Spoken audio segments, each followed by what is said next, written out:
Meus irmãos, é de arrepiar o testemunho desse apóstolo. Deus me chamou para guerrear na África.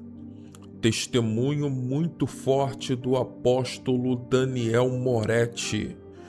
Esse é um dos testemunhos mais fortes sobre batalha espiritual que você vai ouvir. Assista esse corte comigo e depois assista ao episódio completo lá no canal Religados. O link está na descrição desse vídeo. Te peço para você deixar o teu like nesse vídeo e também para você se inscrever em nosso canal se você não for inscrito. Vamos assistir o vídeo. Eu fui enviado para uma congregação da minha sede e ela fica numa comunidade lá em São Gonçalo. Era uma igreja pequenininha com aproximadamente umas 20 pessoas. E quando eu comecei a dirigir essa igreja, eu comecei a perceber que ela tinha muita dificuldade de crescimento. Inclusive era uma filial que estava prestes a ser fechada pela localidade, pela dificuldade de obreiros para dirigir ela. E aí a gente começou a orar. E eu comecei a perceber que os cultos nessa igreja, eles eram pesados, difíceis. O ambiente não era ativo, o crescimento não chegava. Eu falei, Senhor, tem alguma coisa que não está batendo aqui. Aí eu comecei a fazer campanhas de jejum nessa igreja aos domingos. E eu comecei a ungir a igreja, eu ungi o terreno da igreja e aquilo ali começou a trazer o povo. Só que esse povo que começou a chegar, a partir do momento que a gente começou a quebrar a estrutura geográfica da igreja, começou a chegar gente muito carregada espiritualmente. E foi aí que eu conheci uma família. E essa família, a família inteira, tanto a pessoa da casa, quanto a mãe, quanto as tias, moravam tudo no mesmo quintal, vieram para a igreja. Só que eles serviam a espíritos malignos, matriz africana. E eu, teólogo, bacharel em teologia, hoje eu também sou mestre, eu tenho mestrado. Eu falei, gente, e agora? O que eu vou fazer com esse povo que está chegando aqui cheio de demônio? Como é que eu faço? Eu oro, mando para outra igreja, faço o quê? Eu falei, não, eu vou tratar esse povo. Aí foi quando começou a minha curiosidade de entender sobre batalha espiritual. Quando eu fui na casa desses novos crentes, eram pessoas de idade já, assim na faixa dos 70 anos, eu visitei a casa para orar por libertação. E quando eu cheguei lá na casa, eles tinham um banquinho pequenininho de madeira. E eu fiquei olhando para aquele banco e falei, isso aí, pô, eles são idosos. Sentando tão baixo assim? Aquele banco não é deles. Aí eu fui perguntar por que aquela banquetazinha pequenininha. Aí eles me disseram, aquela banqueta do preto velho, ninguém senta. Eu falei, como assim? Você tem que queimar isso. Se vocês agora são nova criatura, tem que queimar isso. Júlio, eu derramei 1 litro de álcool no banco de madeira e o banco não pegava fogo. Caramba. E eu falei, não, eu estava inclusive nesse dia eu chamei uma tia minha, lá de Rio Bonito, ela é pastora, tá? E ela tinha muito mais noção do que eu em batalha espiritual, aí eu chamei ela, aí botamos álcool, meio litro, botamos mais meio litro e nada de pegar fogo. E a gente sabia que o ponto de contato dos demônios era aquele assentamento, era o banco. Aí foi quando a gente derramou óleo ungido, aí botou fogo, o fogo pegou. Conclusão, toda a família foi liberta por conta de quebrar o vínculo, né? a legalidade que o inimigo tinha naquela casa, todos partiram já para o Senhor, partiram salvos para a graça de Deus. Aí eu comecei a me interessar pelo assunto. Foi quando, logo a seguir, entrou um rapaz na minha igreja, um rapaz forte, musculoso, 1,90 m e pouco, eu não sabia quem era. Eu percebi que quando ele entrou, o culto ficou pesado. Terminado o culto, ele me chama, se apresenta e fala assim: olha, eu queria que o senhor fizesse um gabinete de libertação comigo, porque eu sou pai de santo. O cara tinha 1,94 m, pai de santo, lutador de artes marciais. Eu levei ele para o meu gabinete. Imagina aquele homem manifestar lá dentro, só vocês dois. Aí você não sabe o que aconteceu nesse dia, Júlio. Eu tô vendo que eu tô orando pelo rapaz, ele sentado do outro lado da mesa, eu aqui, meu gabinete tinha uma vidraça enorme, e ele começava a assoviar, ele começava a escrever com o dedo na minha mesa, ele começava a escrever com o dedo do pé no chão, e eu não sabia o que ele estava fazendo. Quando o demônio manifestou nele, ele manifestou levantando ele. Eu levantei, encostei na parede do meu gabinete e ele armou um soco para mim, manifestado. Eu encostei na parede, pronto, ele vai me afundar na parede. Foi quando o corpo dele subiu no ar, o corpo virou de costa para mim e aquele soco que seria para mim despedaçou o vidro do meu gabinete. Aí nós ordenamos o demônio para ir embora em nome de Jesus. Eles saem. O rapaz voltou ao normal. Eu falei: volta daqui a 15 dias que eu vou me preparar. Ele percebeu, o próprio pai de santo percebeu que eu não tinha preparo para lidar com a situação. Aí foi quando eu pedi 15 dias a ele, marquei um sábado de manhã, para a gente ter bastante tempo. Foi quando eu pedi socorro, né? Na época, minha tia me indicou um pastor, o nome dele é até pastor Ricardo Verna, foi ele que me iniciou, né, na área de libertação. E a libertação dele começou às 9 da manhã, terminou às 15 horas da tarde. Caramba. Foram 6 horas manifestado. 6 horas? 6 horas manifestado. Até que a gente foi descobrir. E hoje com 28 anos só ministrando libertação, eu já sei que assoviar é para chamar reforço. Escrever na mesa é para amaldiçoar o ministro de libertação. Riscar o dedo no pé é para amaldiçoar o ministro de libertação. E eu não sabia de nada disso. Só que aí eu fui aprender, né? Depois que eu aprendi, eu comecei a ter inúmeros casos. Vinha gente de vários lugares aqui do Rio de Janeiro, iam para São Gonçalo me procurando por causa da área de libertação. Aí foram diversas, dezenas, centenas. Eu criei uma escola junto com o pastor que me iniciou, né? Que me deu todo o suporte, chamada Escola de Libertadores, que eu fazia na minha igreja. E essa escola, ela tinha o objetivo de treinar novos pastores na área de libertação, porque a libertação, ela tem o básico. Qual é o básico? Nenhuma manifestação ocorre no corpo humano se não houver uma porta de entrada. Sim, tem que ter uma brecha, tem que ter uma legalidade. Brecha. Você achou a legalidade, você achou 100% da cura e libertação da pessoa.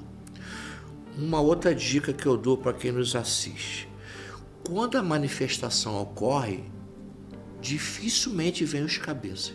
Sim, vem sempre os mais fraquinhos. Sempre vem as PGs da vida para poder esconder o chefe. Então, quando eu ministro, eu não ministro com os subordinados. Eu quero o chefe. Eu quero o dono da cabeça. Eu quero o autor da brecha. Para aí a libertação se concluir com sucesso. E como você faz para ele vir? A gente pede para o que está manifestado ir embora e já chama o chefe. Aí você já fica preparado, vai vir um chefe. Em algumas raízes de matriz africana, quem comanda uma cabeça é sempre um orixá, é um preto velho, tá? Dificilmente é uma PG. O que é uma PG? Ah, tá. Dificilmente. Então você já sabe que tem um comando. E acima desses orixás existem os principados, que aí já é uma outra uma coisa linha, muito maior. É uma coisa muito maior, que a gente vai falar também sobre isso. E daí eu comecei, da minha primeira ministração, eu não parei mais. Eu já perdi as contas de quantas pessoas eu atendi, tá? E nesses meus atendimentos sempre foram gratuitos, nunca envolveram dinheiro. Só, Júlio, que eu observei uma coisa nessas igrejas que entram nessa linha de libertação. Elas não são igrejas numerosas. Elas não crescem assustadoramente. Aí aquilo me intrigava, amor, porque você ministra uma pessoa de uma outra igreja, por exemplo, vem alguém da sua denominação, me procura para a libertação, ela só quer a libertação, ela não quer ser membro da minha igreja. Ninguém nunca se membrou na minha igreja porque eu ministrei libertação. E uma ministração de libertação individual, ela leva em média 3 horas, de 3 a 4 horas, e algumas até mais. E o desgaste físico e espiritual para nós que ministramos é muito intenso. Envolve não só a sala de ministração. Por exemplo, eu como ministro de libertação, eu não posso ter pecadinhos escondidos. Eu não posso ter brecha na minha vida, porque senão o demônio vai me confrontar. Ele vai me envergonhar. Quem tem que ficar envergonhado é ele. Então, se você vai entrar nessa pegada de batalha espiritual, a primeira coisa, você tem que se ministrar. Você tem que saber como está a sua vida com Deus.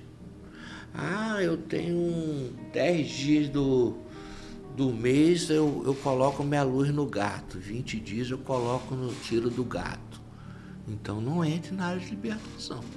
Porque você tem uma brecha dentro da sua casa. E você tem que estar pronto, porque a retaliação vem. É isso que eu ia perguntar. Você, quando entra numa batalha por alguém, uma libertação, você entra para uma batalha e vai praticamente você vai em busca de um problema para você.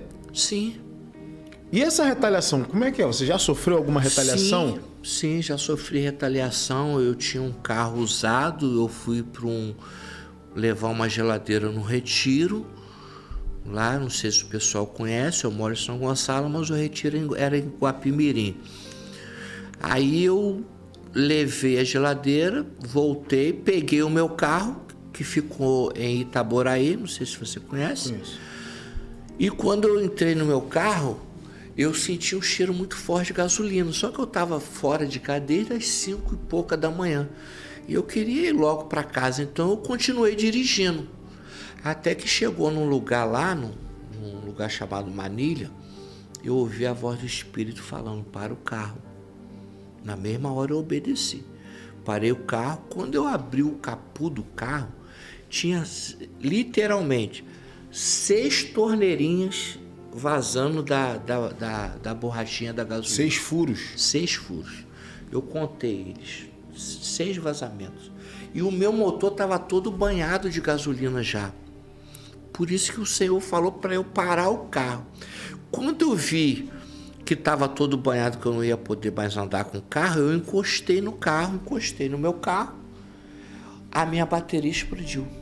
Meu Deus. Subiu uma chama, mais ou menos de 60 centímetros, e eu olhando. Quando eu vi o fogo, eu fechei o olho. Quando eu fechei o olho, eu falei assim, fui. Vai explodir, o carro Vai vai explodir. Quando eu olhei para a bateria, que eu abri o olho, o fogo abaixou. Eu falei, gente, o carro não explodiu. Chamei o reboque, consertei o carro. Uma semana depois, na minha sala de ministração, eu ministrando uma pessoa crente, ela manifestou. E o demônio olhou para mim e falou assim, eu ia te matar naquele acidente de carro. Mas toda vez que o meu chefe vai na tua direção, desce um anjo na tua frente. E a gente não consegue te tocar. Aquilo me deu não sei se existe ira santo, mas eu enfrei e falei assim, não tocou e não vai tocar. Esse é um episódio de retaliação. Eles vão tentar te intimidar para você parar. Agora, quem te para é você mesmo. Eles não. Porque quando você entra em algo que Deus te respaldou, o céu chancela. Sim. Acabou, vai em frente. Porque o Senhor vai te chancelar. Então, nesses episódios, eu acabei aprendendo muita coisa que a minha teologia não me ensinou. Muita coisa. Eu vou te dar um exemplo que talvez você nunca tenha ouvido na sua vida. Talvez. Eu fui procurado por uma mulher que ela era dirigente, olha só, dirigente de círculo de oração de uma mega igreja, uma igreja tradicional, histórica. E ela me procurou na minha igreja, eu atendi ela, falei, o que está havendo com a senhora? Aí ela me disse que era dirigente do círculo de oração, e ela falou assim, eu estou sendo atormentado toda madrugada. O que está acontecendo? Ela foi e me contou, de madrugada eu desperto, perco as forças, alguma coisa sobe em cima de mim e mantém relação comigo. Incubos e súcubos.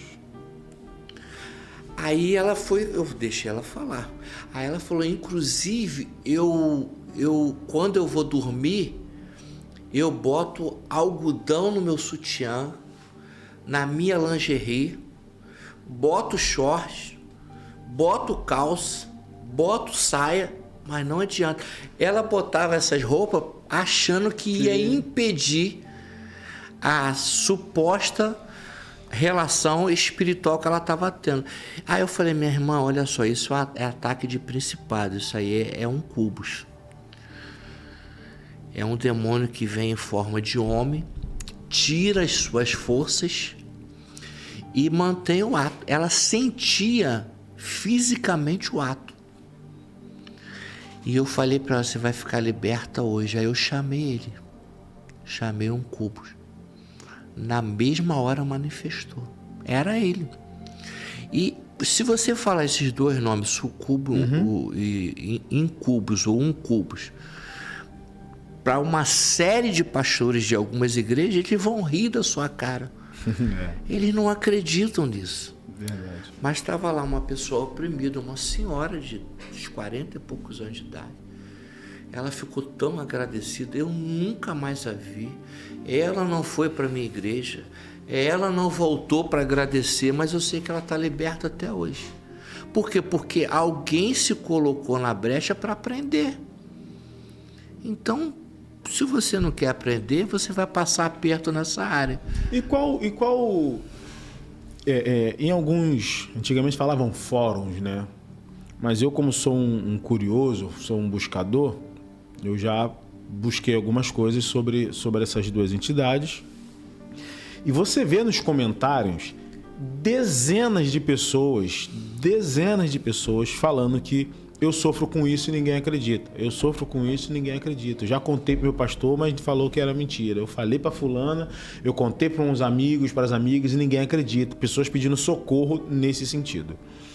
Eu creio, né? Enfim, não vou me aprofundar muito, mas qual pode ser a brecha, a legalidade que essas pessoas, mesmo sem saber, deram para essas entidades? Porque é tanto homem quanto mulher. Tanto homem quanto mulher. O que pode ser e o que essas pessoas podem fazer para quem está assistindo a gente em uma forma de ajudar? Então, nos meus mapeamentos ou na minha experiência de libertação, com alguns casos, não foi só um, eu tive outros casos de manifestação de incubos e sucubos. E o que eu identifiquei como brecha é que às vezes, geralmente, o perfil para o ataque deles são pessoas divorciadas, pessoas que moram sozinhas, pessoas que têm dificuldades na vida amorosa. Algumas brechas pode ser pornografia, tá? Isso aí abre porta para esse tipo de ataque. Então, eles não são invasores, eles vêm por uma legalidade. Então, quando eu vou ministrar, uma das primeiras coisas que a gente faz é um mapeamento, a gente tem um questionário próprio para isso, e ali eu vou identificando as portas de entrada. Onde está? E geralmente é na área sexual. Ah, sim. Geralmente é na área. A pessoa tem alguma deficiência nessa área que acaba abrindo essa porta, essa brecha, né? Para eles virem. Isso aí o senhor já foi se preparando e agora vamos lá. Essas coisas todas o senhor foi parar, foi buscar mais problema, né? Vamos Sim. dizer assim. Aqui no Brasil já estava tranquilo, falou agora eu vou pegar outros ares. Como é que o senhor foi parar na África? Então, eu sempre ouvia, quando eu comecei o meu ministério pastoral, eu ouvi alguns profetas falando que eu ia pegar avião, que eu ia para outras nações. Só que eu sempre tive muito medo de avião. E eu nunca gostei muito de viajar. Eu sou muito caseiro. Então eu não levava essa profecia, eu não dava muito crédito. Tá? Até que, em novembro de 2016, eu recebo um e-mail que apareceu na tela do meu celular e apareceu o nome do remetente, que era Nelson. E eu não sei, você vê, 58 anos de idade, eu não sabia abrir o e-mail no meu celular. Eu sou de outra geração, né? Aí eu não abri, eu só vi o remetente, não li a mensagem. Era um domingo. Fui para a igreja, para o meu culto de noite. Eu paro o meu carro no estacionamento da igreja, minha família sai primeiro. Eu sempre fico ali alguns minutinhos assistindo futebol no rádio, que eu sou tricolor, né? Aí o e-mail chegou de novo. Aí dentro do carro eu falei, pô, não é possível. Eu tenho que aprender a abrir esse e-mail. Eu baixei o aplicativo na hora, consegui abrir. Quando eu fui ver, o Nelson, que eu achava que era um amigo de São Gonçalo, não era. Era da África. Oxi. Era de Moçambique. Uma pessoa chamada Nelson, que era um pastor, me convidando para viajar para lá, para assumir 3 igrejas. Na época. Eu tomei um susto com aquilo. Eu falei, gente, África. Guardei o celular no bolso do terno. Fui pro culto e não falei com ninguém que eu tinha recebido o e-mail. Nem meu filho, nem minha esposa sabia. Fui pro culto rolando. Quando chegou a hora da pregação, que eu assumi o altar para pregar, na hora que eu abri a palavra de Deus, Deus tomou uma profetisa no culto na hora. Ela subiu o altar, colocou a mão no meu braço e falou, filho, eu não disse que ia tirar você do Brasil? Acabei de abrir o continente africano. Eu arregalei, eu falei, como é que ela sabe do e-mail? Se ninguém viu, ninguém leu. Ali eu tive certeza que Deus estava abrindo o continente africano para eu entrar. Ali eu tive certeza que eu não ia ser só um turista tirando foto para postar nos stories. Ali eu tive certeza que Deus tinha algo comigo na África. Foi quando eu imediatamente fiz contato com o pastor do e-mail. Isso era em novembro de 2016. Marquei a minha viagem para fevereiro de 2017, ou seja, 4 meses depois. Aí foi quando eu fiz a minha primeira viagem para a África para assumir 3 igrejas. E como foi essa preparação para essa sua primeira viagem para a África? Por quê? Viajar para a África, para um outro continente, falando de batalha espiritual, é um outro principado, são outras potestades, são outros tipos de demandas. Como é que foi essa sua preparação? Então, a coisa mais importante, a primeira coisa eu já tinha, que era um envio. Isso aí. Aí eu parti para a preparação espiritual. A minha igreja, desde 2014 para cá, quando a gente de fato assumiu a visão apostólica, a gente se tornou uma igreja muito profética. Eu tenho um grupo de profetas, eu tenho uma linha de intercessores que a gente busca a Deus de forma constante. A segunda coisa que eu fiz foi ativar os profetas, foi ativar os intercessores para orar pela viagem, para poder me preparar espiritualmente. Nisso eu comecei a estudar sobre o país. Aí eu descobri que Moçambique, que era o país que eu iria, tinha saído de uma guerra civil em 1975, que eu descobri que nessa guerra teve muito derramamento de sangue. Então eu já sabia que era um país contaminado pelo sangue. Eu descobri também que lá tem 2 partidos políticos, um é de direita e de esquerda, parece um pouco com o Brasil, né? Mas eram partidos guerrilheiros. Aí eu comecei a pensar de como que eu ia entrar nesse país de qualquer maneira. Eu tive que me preparar espiritualmente. Marquei minha primeira viagem. Quando faltavam assim umas 2 semanas para a data da viagem, eu tive um processo no Brasil, em casa, de um ataque espiritual, ou seja, um principado veio da África para me atacar dentro da minha casa. Era 2 e poucas da madrugada, eu acordei sufocado. Eu não respirava, eu dei um salto da cama, eu já sabia que era demônio de madrugada. Comecei a orar, dobrei meu joelho, comecei a orar, repreender e tal. Eu só não sabia o que tinha me atacado, eu sabia que era um ataque. Isso era uma quarta-feira. Na quinta, que é o dia do meu culto, eu estava me arrumando para ir para a igreja. Foi quando eu ouvi minha esposa dar um grito no outro quarto. Ela gritou meu nome. Aí eu corri lá, era um acidente doméstico, um produto químico, né, que acabou atingindo o braço dela. O braço começou a ficar vermelho. Aí eu falei, não posso ir à igreja, eu tenho que ficar em casa para socorrer ela. Aí liguei para a igreja, para os pastores, porque já era próximo da hora do culto. Falei, segura aí porque aconteceu um incidente. Eu não relatei nada, um incidente. Fiquei em casa. Graças a Deus o braço dela, da minha esposa, clareou, voltou ao normal. Não precisei ir para emergência médica. Pela hora, fiquei em casa. Quando deu 10 e pouca da noite, meu telefone toca. Era a minha igreja me ligando. E os pastores dizendo que, tem um demônio aqui, é um principado. E ele falou que só sai quando você chegar. Oxe. Abusado. Só sai quando você chegar. Os pastores tentaram ministrar, orar, mas era algo graúdo. Peguei meu carro, me arrumei e parti para a igreja. Quando eu cheguei dentro da sala que estava a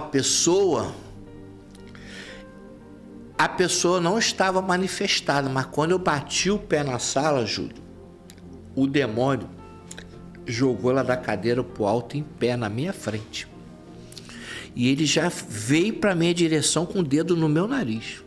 Botou o dedo no meu nariz e falou assim para mim: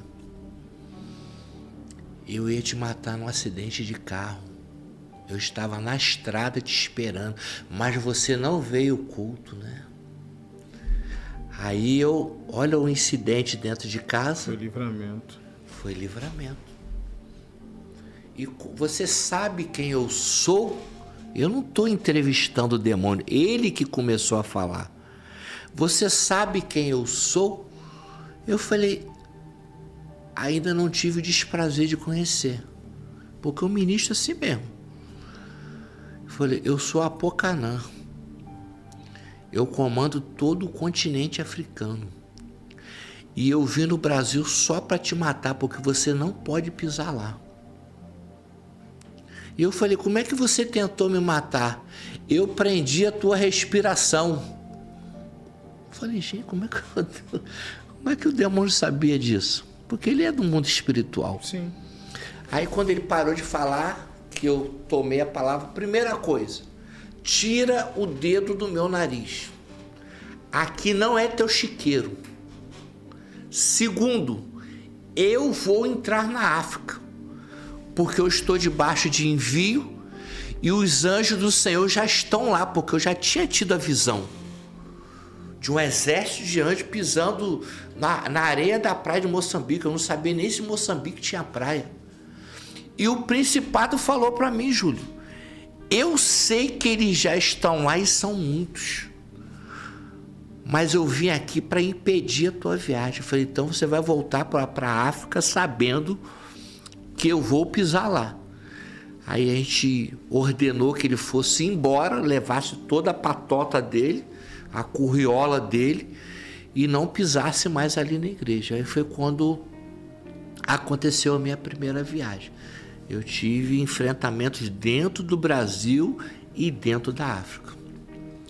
Então, batalha espiritual é algo muito sério. Eu sempre digo aqui que eu acho que é um chamado diferente. Sim. É um chamado...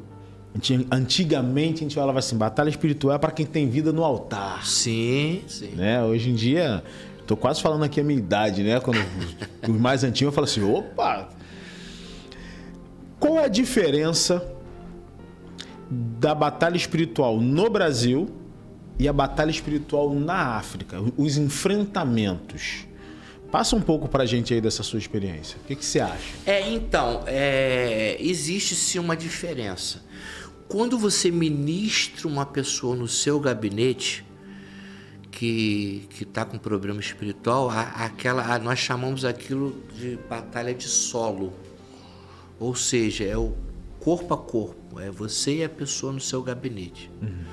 Quando envolve outra nação, aí a batalha espiritual torna-se geográfica, porque ela sai da geografia do Brasil para entrar na geografia da África. Então o nível de batalha sobe muito. E eu observei uma coisa, Júlio, na minha igreja. Antes das minhas viagens missionárias, eu ministrava pessoas e os demônios eram os mesmos que vinham. Os PGs da vida, os tranca-ruas. Uhum. De repente, quando eu entrei na visão apostólica e profética, eu comecei a observar que muita gente que ia nos meus cultos por causa do avivamento manifestavam principados mundiais, principados da África. E eu falei, Senhor, uma igreja numa comunidade de São Gonçalo, por que esses principados estão vindo? Aquilo já era um prenúncio de que eu iria sair do Brasil. Mas como que o senhor sabe diferenciar? Desculpa a pergunta, de repente uma pergunta idiota. Como que o senhor sabe que é um principado ou não? Como assim? Como é que o senhor diferencia? Então, por exemplo, da África eu só pude saber porque ele falou. Sim. De onde era e qual era o nome dele. E também falou a função. Os demais a gente descobre por literatura, estudando, pesquisa. E às vezes a pesquisa, para se chegar a esses nomes, não é nem uma pesquisa de literatura cristã, não. É na secular mesmo. Uhum. Quando eu vou abrir um laptop, por exemplo, fazer uma pesquisa secular, eu oro antes. Eu estendo a minha mão para a tela e falo assim, que eles não saiam da tela. Porque a minha pesquisa é para aprendizagem. É para aprendizado pessoal. Então a gente acaba sabendo alguns nomes, a gente sabe que o nome dos tronos, tem trono, e depois vem principado, aí vem demônio, forças malignas. A gente tem que estudar para saber, tá? E eu descobri muitas coisas na prática. Eu tive um confronto, a gente vai voltar para a África, eu tive um confronto com um satanista. Eu não sabia. Um conhecido dele foi na minha escola de libertadores, aí falou com ele, me conheceu, né? Aí falou com, você ministraria um amigo meu? Eu falei, sim, só que ele não disse o que aquele amigo era. Para mim era alguém. Eu falei, gente, já estou acostumado, vai ser mais um, pensando eu. Só que quando eu marquei com ele, quando eu saí de casa, o Senhor falou comigo, o Espírito Santo. E uma das coisas que a gente precisa muito na libertação é a palavra de conhecimento, que é um dom que a gente chama de dom de revelação. Porque tem coisas ocultas que o demônio não vai falar, mas o Senhor revela.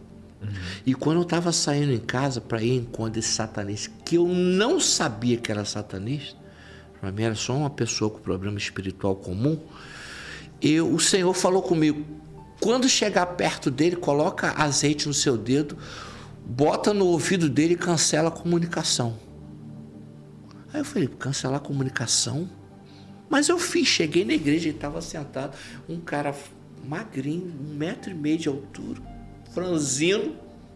Cheguei perto dele, me apresentei, fui com o dedo no olho, coloquei no ouvido dele. Ele se assustou com aquilo, aí entrou para a minha sala de libertação.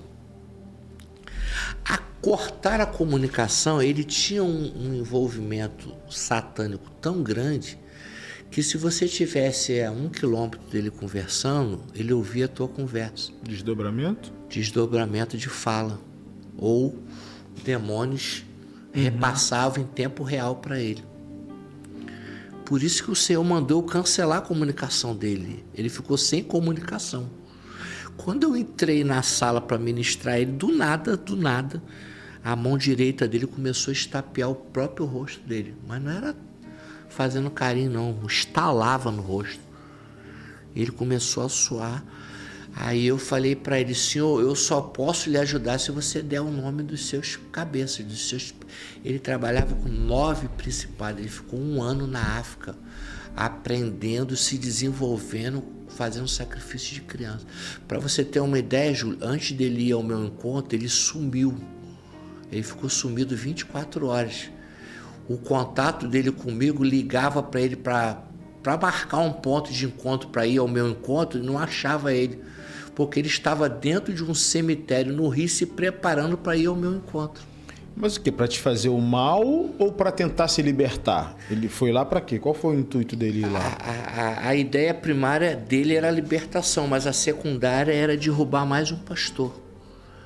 Porque depois que ele viu que não conseguiu o intento dele, ele próprio falou, confessou, eu vim aqui para envergonhar esse pastor, para ver se ele tinha autoridade ou não. Mas nessa igreja eu não posso pisar, porque tem autoridade nesse território aqui. Por isso que ele não entregou, ele não saiu liberto. Ele não quis entregar o nome dos principados que ele... Eu queria o nome para meio caminho andado. Eu não queria descobrir o nome.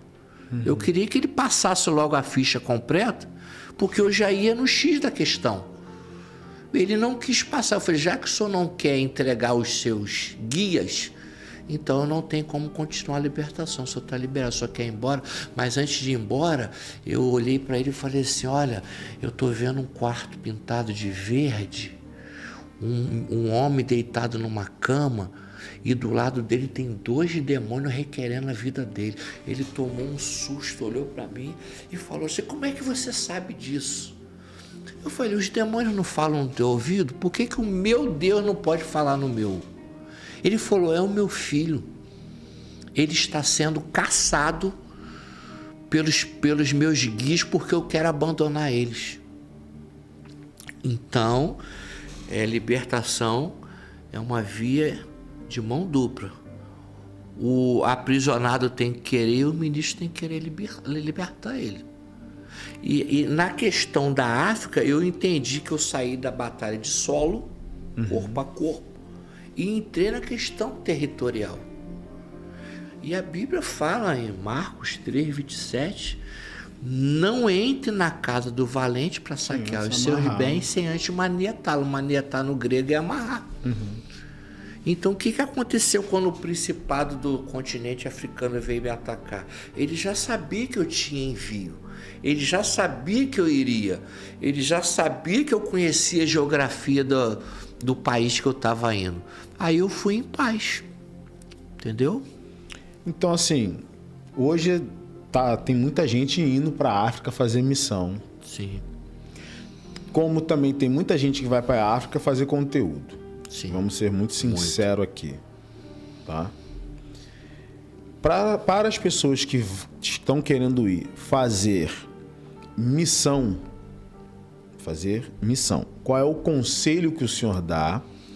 E para as pessoas que estão indo para a África fazer conteúdo para a internet, qual é o conselho também que o senhor dá? Então, se você vai para fazer conteúdo, vá como turista. Porque você vai visitar o país e vai voltar para casa normal. Agora, se você é um crente que diz que vai fazer missões e aproveita desse episódio para fazer videozinho com criança passando fome na rua, com a costela da criança aparecendo porque ela não come, e vai para ganhar like, eu te aconselho a não ir. Agora, se você é um missionário chamado por Deus, vá a partir de envio. Quando o céu te envia, o céu te garante. Quando Deus te envia, Ele libera anjos só para essa missão. No caso, eu fui com uma estrutura de anjos liberadas para me acompanhar na África. Todas as vezes que eu viajei, eu fui debaixo de envio. Por exemplo, eu estava com uma viagem marcada para outubro agora, 31 de outubro. É o dia do Black Sabbath. 31 de outubro, que é o dia da reforma também.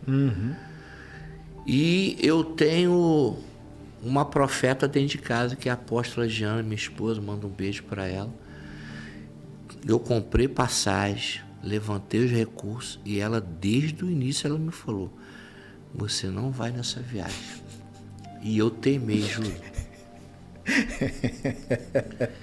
Ó, eu teimei, meu filho tá aqui, é testemunho, eu teimei.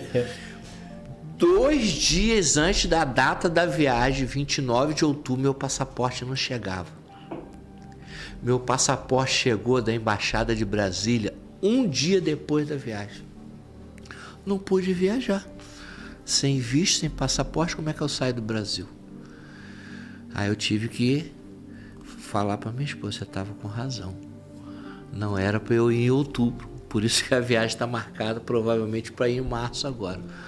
Então o conselho é esse: se você tem chamado para a África, vá debaixo de envio.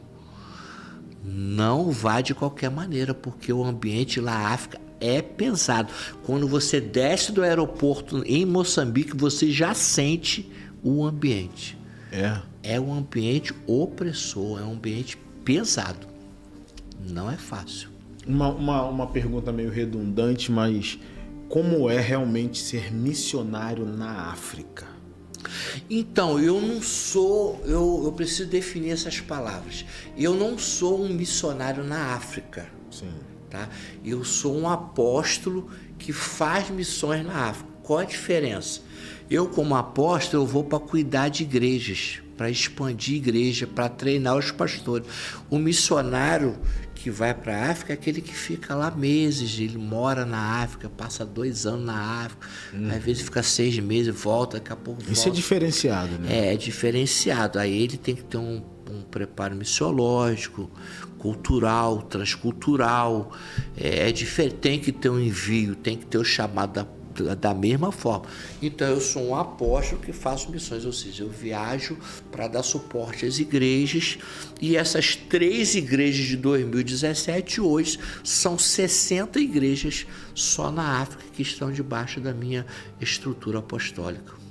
E como é para pregar lá? Porque a língua mãe de um lado ali é português, Sim. mas existe outras, como se fossem os municípios aqui, que são dialetos. São dialetos. Como é que faz para pregar lá para eles? Então, quando eu prego, eu tenho que ter um intérprete. Moçambique, que é o país que eu vou, a língua oficial é a língua portuguesa, mas é uma língua oficial de 20 anos para cá, ou um pouquinho mais. Mas o país existe antes da língua portuguesa, porque o último país que colonizou Moçambique foi o Portugal. Aí se tornou a língua oficial. Só que cada pastor meu lá, cada moçambicano fala 4, 5, 6 dialetos. Caramba. Por quê? Porque eles são migrantes de que vieram de outras nações. O meu pastor nacional, pastor Antônio Chipingo, ele fala 6, até russo ele fala, porque ele lutou um período na guerra como soldado russo, com os soldados russos. E ele também veio da guerrilha de libertação de Moçambique. Então, sempre que eu vou lá, eu prego em português e algum intérprete local me interpreta para a língua do Sena, que é o Xesena, que é o dialeto mais falado em Moçambique. Como os pastores do Malau, que também é uma outra nação, vêm ao meu encontro, porque é um país de fronteira, eles compreendem a língua do Sena, no caso o dialeto, mas não falam português. Caramba. Então, todos os meus estudos são com intérprete. Inclusive, eu quero até deixar destacado aqui que em uma das minhas viagens, eles têm uma sede, Júlio, tão grande pelo ensinamento da palavra de Deus, que eu comecei um treinamento lá às 9 da manhã e eu terminei às 9 da noite. Com 1 hora de intervalo. Eu fiquei 11 horas falando, ensinando, e eles não se levantam. Eles ficaram 11 horas comigo até anoitecer, porque eles têm muita sede da palavra de Deus. A adoração lá é diferente? Dá um banho na gente. É. A experiência que eu quero contar aqui. Quando eu fiz a minha primeira viagem, eu já viajei 3 vezes. Eu estou indo para a 4ª viagem. Eu cheguei na nossa igreja, na época, era uma igreja pequenininha de barro. O telhado da igreja era folha de coqueiro com aquele plástico preto. Essa era a igreja que eu achei lá. Sem cadeira, sem banco. Só tinha uma cadeira no altar. E foi quando eu achei um jovem com uma vasilha de plástico na mão, 2 varetinhas com borracha na ponta. E eu fiquei sentado na cadeira esperando a hora do culto começar. E quando o pastor pegou a palavra, o pastor local, e disse: vamos adorar a Deus, todo mundo que estava sentado no chão ficou em pé. Mulheres, crianças, homens. E aquela vasilhinha de plástico era a bateria do menino. Ele tirou um som daquela bateria de plástico dele, que eu fiquei sentado olhando eles adorando. Eu fiquei 40 minutos aproximadamente em prantos, chorando, porque eu comecei a olhar, gente, eles ficam 1 hora, o culto lá não termina com 1 hora não, são cultos longos. Eles levantam a poeira do chão adorando. Eles fazem gestos, eles pulam, eles dançam, eles gritam. Até a oferta é dançante. Tudo para eles é motivo de adoração.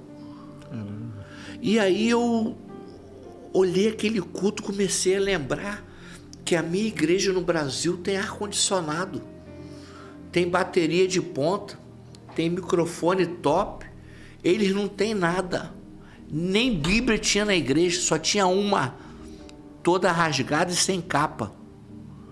Na mesma hora eu peguei a minha Bíblia que eu levei e troquei com o pastor. Não, fica com a minha, que a minha é de estudo. e me dá açúcar, eu vou levar para o Brasil, eu tenho ela guardada até hoje. Então eu percebi que a igreja brasileira ela é muito preguiçosa na hora de se entregar a Deus, na hora da adoração.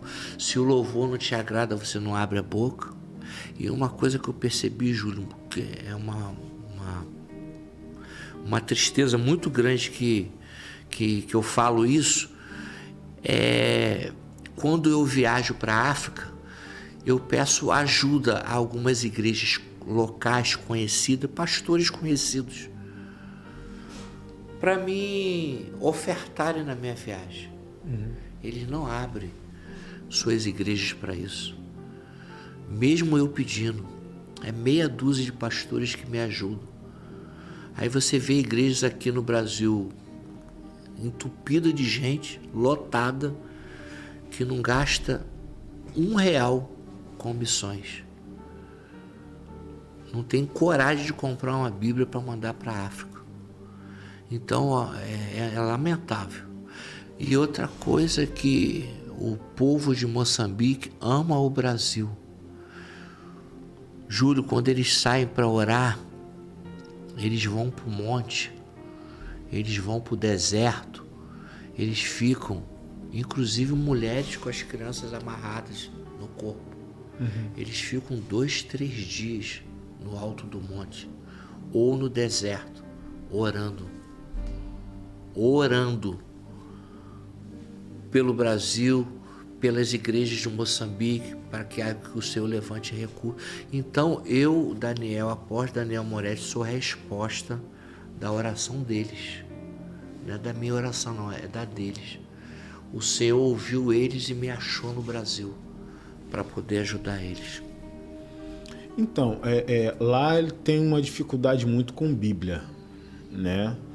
Eu li acho que um livro, eu não lembro se eu li um livro, alguma coisa, não sei se o senhor vai lembrar, era O Traficante de Bíblia. Sim, irmão André.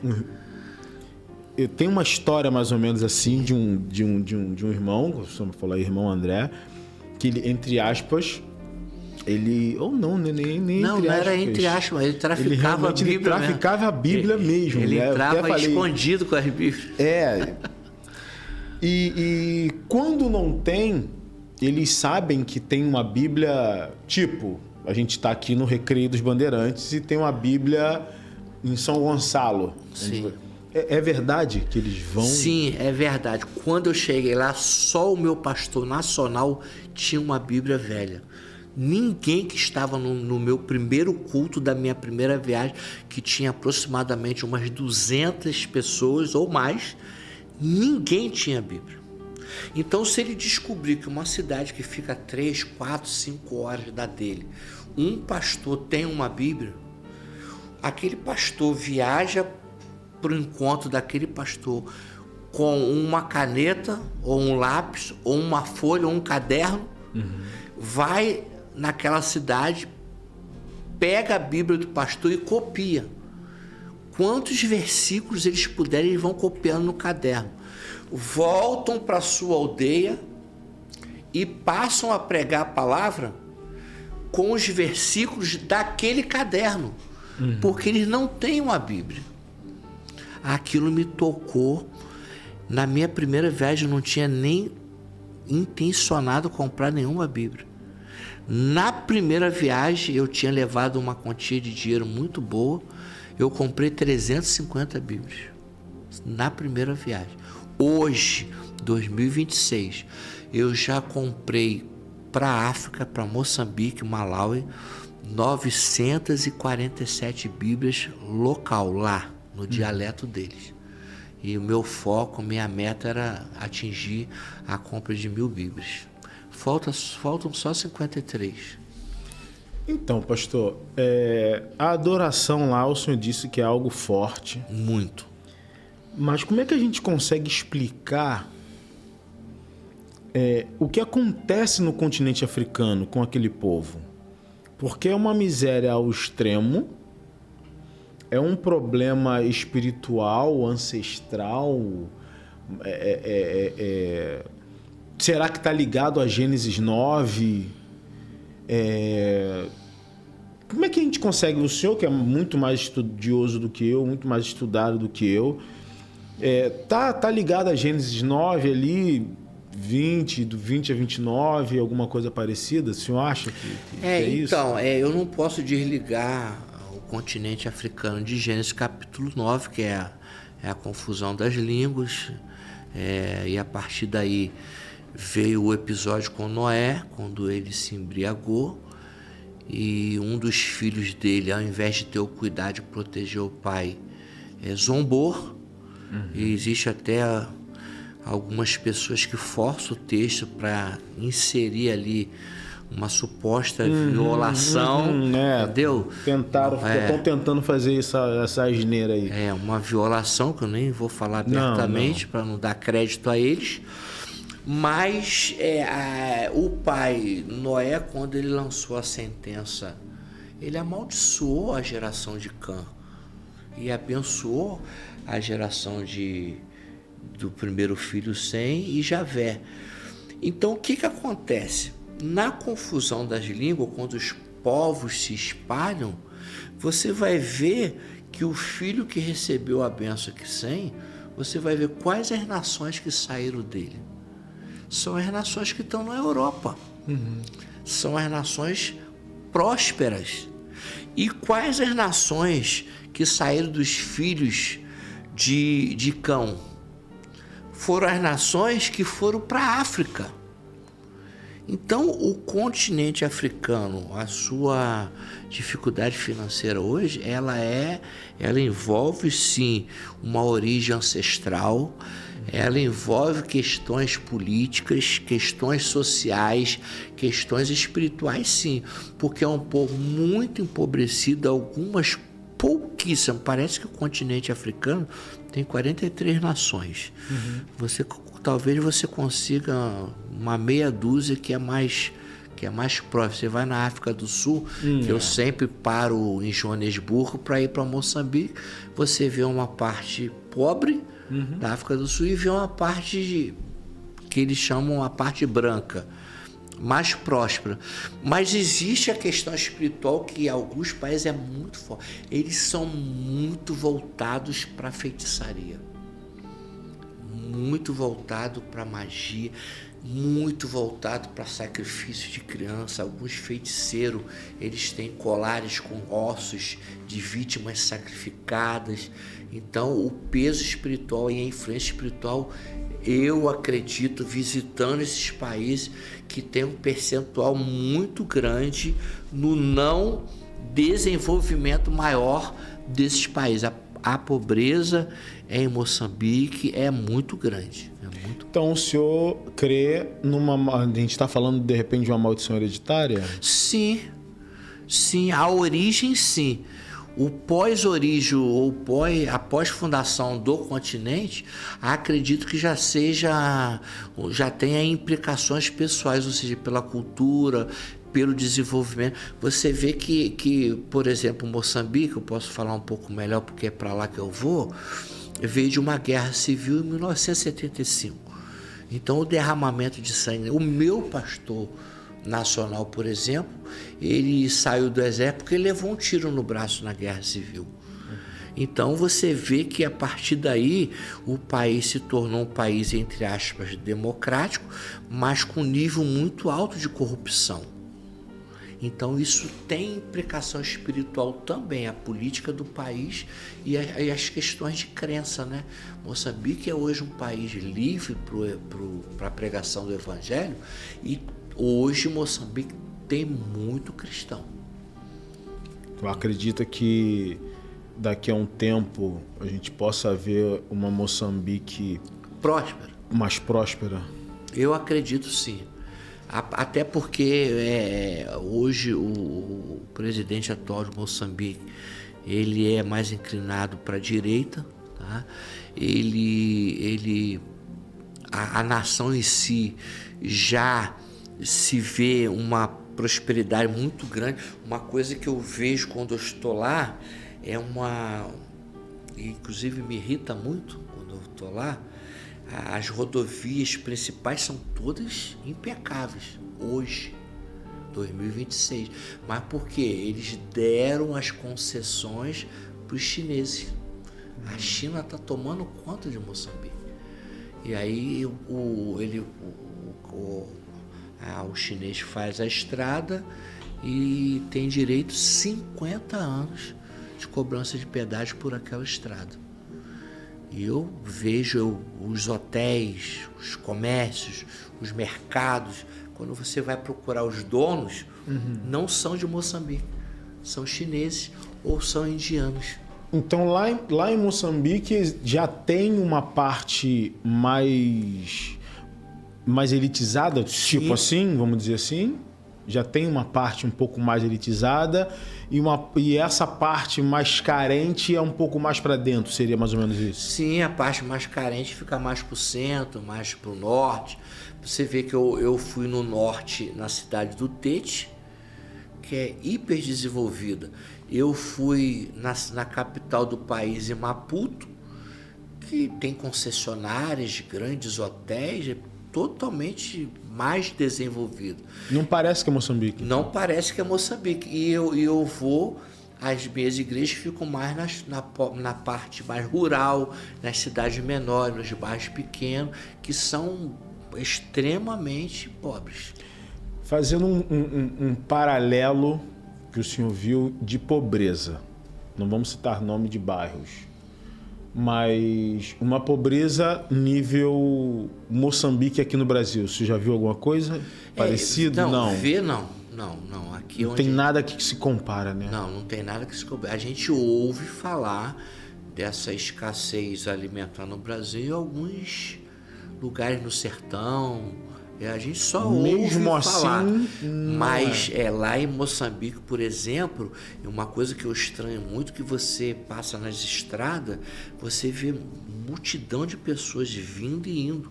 Eles ficam andando como andarilhos na rua e eu não sei o motivo. E você vê muita criança desnutrida em Moçambique. E as famílias são numerosas. Em Moçambique tem muita prostituição infantil.